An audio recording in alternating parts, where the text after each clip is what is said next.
Thank you very much for joining us on the Photo Flunky Show, episode 132.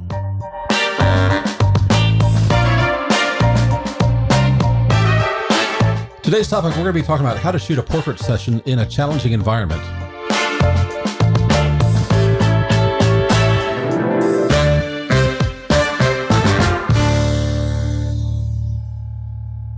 Hi, welcome to the Photo Flunky Show. My name is William Beam. Hi, my name is Lee Beam. And we are here to help photographers become better visual storytellers so they can take better photos to share, sell, and remember. Show notes for this episode are going to be at williambeam.com/episode 132. And we're kind of going over three things today. When we talk about a challenging environment, this could be anything from an example that we've got was just a gym shoot inside of, an active, functioning, working gym with other clients in it. But we want to let you know not to panic. Your client probably has some different expectations than you do. We want to talk about how you evaluate your location and then the decision that you make as to whether you're really going to go ahead and proceed with a shoot with an environment that you don't like, or if you think it's best to reschedule it. Yeah. Lee, welcome back. You've been gone the last two episodes. I know, I've been gone for like forever. Lee does all sorts of things in the fitness industry. I mean, she went off to training. What did you learn in that training the first week you were gone? Oh, that was coaching excellence. It was an absolutely mind-blowing course. It really was. It was a seminar, and it was 8 hours. Lee works part-time as a coach at a local gym, teaching people how to beat up boxing bags. A lot of her work really is about running as far as endurance running. Yeah. And that's why you were off in San Francisco. Mm-hmm.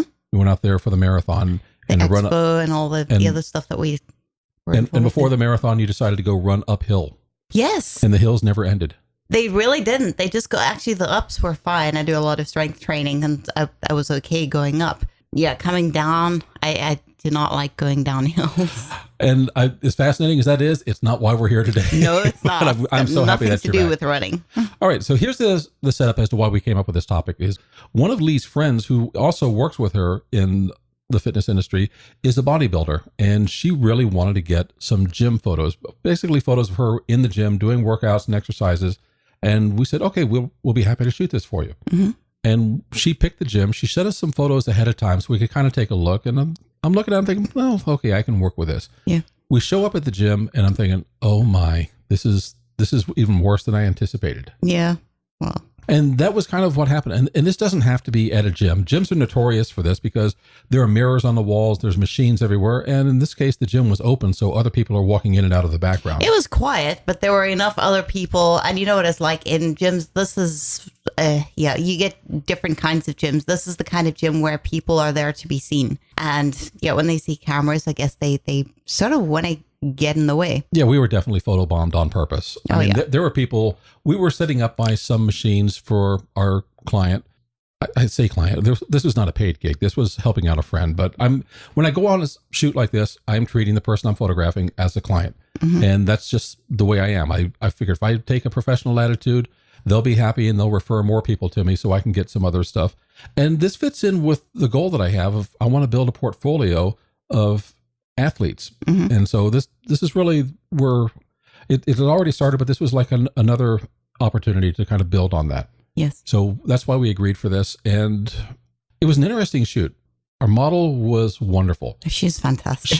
She's just going into competition. Matter of fact, we're recording this on the day that she's in competition, but a week or so before the competition, she's really cutting down. She's lean. She's got wonderful muscle and definition.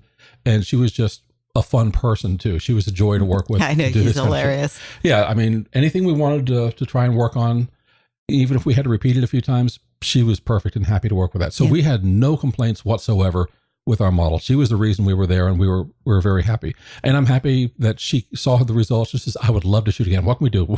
Yeah. She's got all sorts of ideas. Pleased, so we'll probably see her again for some future photo shoots. The environment that we went to was a very active, well, it wasn't a busy time when we were there, but there were, what do you say, maybe a dozen people at the peak of it towards the end. There were mirrors on a few of the walls. Actually, 3 of the walls in like a U shape, so everything reflects everything. Up in the ceiling were fluorescent lights in rows and rows of lights. Yeah. And the machinery in the gym, the places I've been to in the past, there was always like a path or a walkway to get through. These were much, much closer together. Oh, yeah. We could barely move our light stands around without banging into a machine or something like that. And we got some shots. And she particularly wanted full-length shots because since this is a competition kind of photo session, she needs to show her development, top to bottom. Yeah. The problem with doing full length shots is that it, by definition, means that you're going to include more of your background. And honestly, our background sucked. It did. So we had issues with lights would be in reflections and mirrors behind us. Even if we were far away, I'd look back and say, man, that light is over here. Some of the shots that she wanted were challenging because she wanted to do a specific mirror shot, which was, I needed to have my focus on her face in the mirror, but as well her body that was closer to camera in focus. Yeah. And to do that in this environment meant that I had to go with, greater depth of field. Mm-hmm. And doing that and then lighting it just became a real challenge. So we had a lot of issues with it. So my first takeaway from this really is don't panic, which is the first thing I wanted to do was panic. Yeah. And what it comes down to is our client had very different expectations than we do. If I went in there looking at this just for my portfolio shots, I would have said, this won't do. I'm walking away. Well, very rarely is your client a photographer.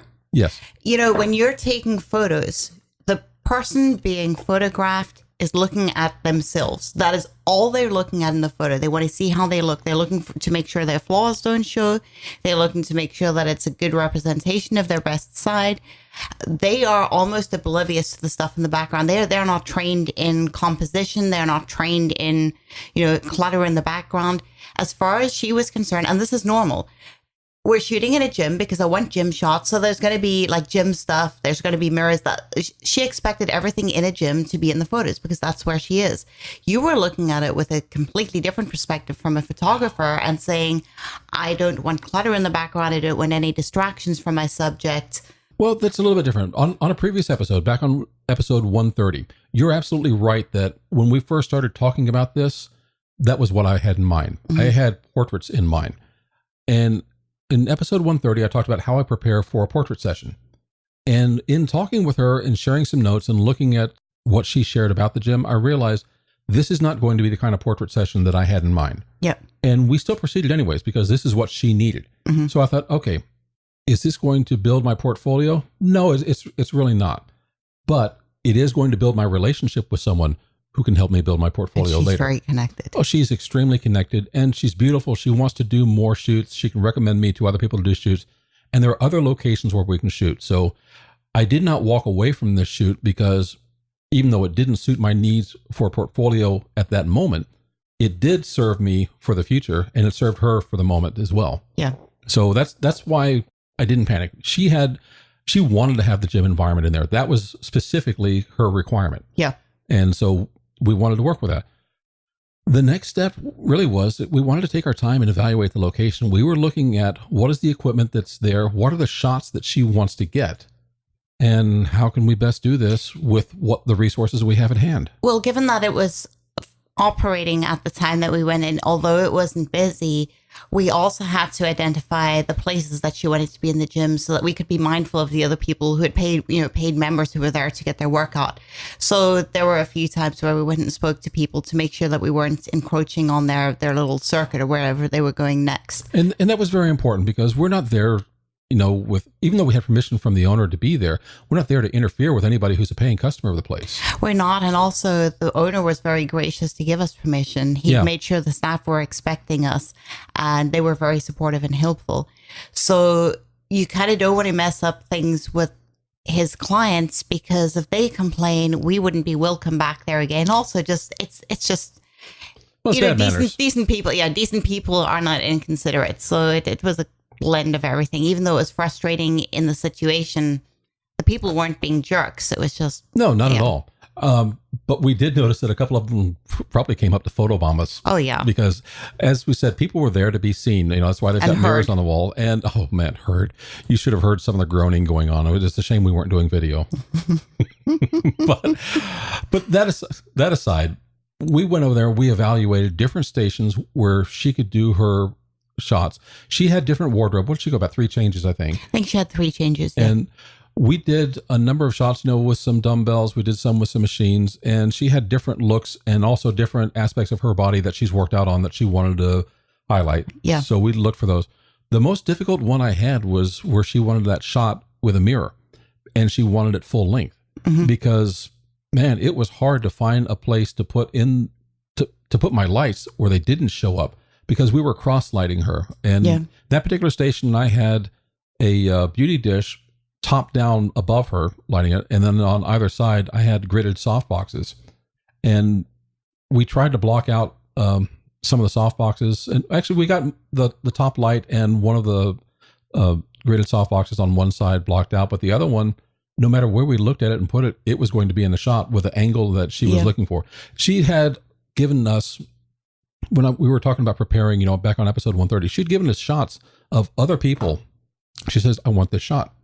And I looked at that, and then I looked at the mirrors, and I looked at the photo again, and I thought, I don't know how to do this. And the truth is, I didn't. Not with what she wanted. Now, I could have turned off that light and just not put it there, but then the difficulty we came in was there was no light on her abs, which was facing the mirror, and that's something she's worked very, very hard on. We needed to put light there. Yeah. So the other thing with her is that, like most models who are very tuned into their bodies, she has a best side to put forward. And I mean, I do that as well. I tend to instinctively turn myself around.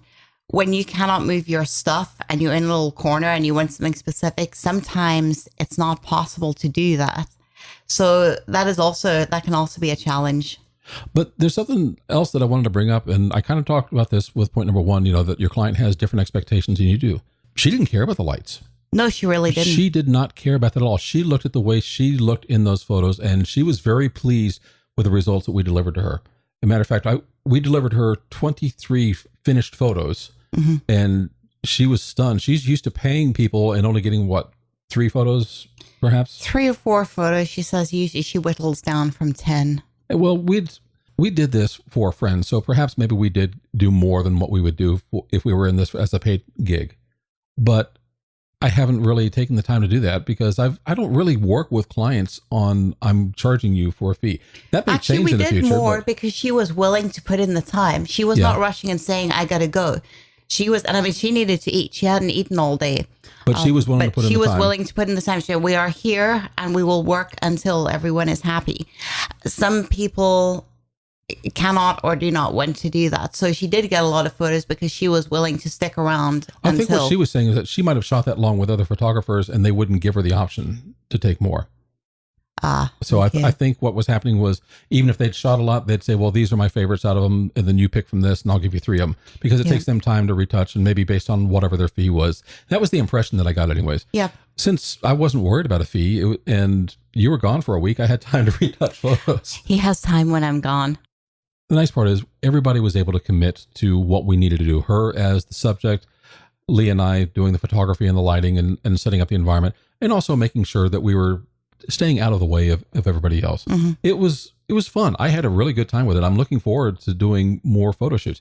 But as I said, these photos from me, I think I'm going to have to crop in a lot. I'll have some that I'll share and I'll put them in the show notes for this episode so you can kind of see some of the challenges we were working with and also some of the final shots to see how they came out. Like I said, the difference though really for a challenging environment is depending upon who you're serving. In this case, we were serving a client and she was fine, even though there were things that for my needs as a portfolio, I wouldn't want. For her needs, it was not even a consideration. Well, your portfolio and her portfolio have different requirements. And that's something that we wanted to bring off specifically about this photo shoot is to keep in mind, who are you shooting for? Are you paying a model to work on your portfolio? Or is a model paying you to work on his or her portfolio? Yeah. And it could be other subjects. They don't necessarily be models, but you want to deliver, you want to give them some creative vision, but ultimately that takes a back seat to what they need. Yeah. And I went in there, I had gels, I had this little atmosphere aerosol to put some atmosphere in the background and all these other things that I would have used for portrait shoots. We didn't use any of that. We didn't. Well, there were people in the gym, which is another thing. There were people in the gym, but also it wasn't what her requirement was. Yeah. And even though I can bring things for a little bit more creative vision, and I think I'll do that on our next shoot because that will be more towards what I have in mind. This one, I think, was a matter of just, all right, I know why I'm here. I'm here to serve her needs for the gym shots. So that was kind of to our point number 3 is not only identify the issues, but then you want to either work with what you've got or reschedule it. And our decision to work with it was based upon basically our client's needs. Yeah. It's what she wanted. When you walked in there and looked around, you know how I felt about it. What did you think? Gyms are different now to what they were. I mean, I'm talking about if you're not going to the big mainstream ones that we're all used to having. Gyms have changed. Everything's a lot more sort of strength oriented. It's more like almost the big CrossFit scene is coming. Gyms now are like one big barn with a whole bunch of heavy stuff in it, and that's really what this was. So I was not shocked. I didn't know what to expect, but I think I was less surprised than you were. Having said that, I have never attempted to take photos in the gym. I'd say, depending upon the gym, this was probably the most challenging gym that I would photograph in. The one I did a while back with Shelly, that was a different kind of gym. That was definitely a grunting, bare bones kind of thing. But the room that we were in was for a power lifter. It didn't have a lot of equipment around. Mm-hmm. And that helps because you don't have all the clutter. But I mean, they even had the giant tractor tire outside that people beat with a sledgehammer. I've never done that. The gyms that I went to were much more organized. They were probably more of a corporate culture. The one I used to go to that I went to for 11 years or so was right next to the office building where I worked. It was in an office park, and it's the same one. If you're familiar with the Orlando area, it's RDV Sportsplex, which is the same one where the Orlando Magic have their training center, and also our hockey team, has training there. It's a really nice place. We had a good time, working out there. The trainers were great. The equipment suited everything we need to do. They had different rooms for different purposes. This was not that kind of place. This was a go in and you take care of yourself and grunt. Yeah. That was kind of our idea of how to shoot in a challenging environment, is really, you can shoot anywhere. What are you willing to accept as far as your final results, and can that location provide it? And of course, what you're willing to accept depends upon what your priority is. Are you serving your client and what he or she needs, or are you serving your own portfolio? And that's really your evaluation. At the end of it, you either got to work with it or walk away and may say, let's reschedule this for another day at a different location. Yeah.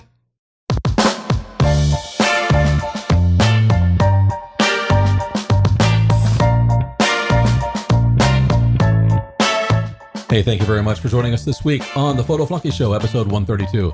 We would love it if you would subscribe to us on iTunes. You can go to williambeam.com/iTunes, or if you're listening on your mobile device right now, go ahead and subscribe right there.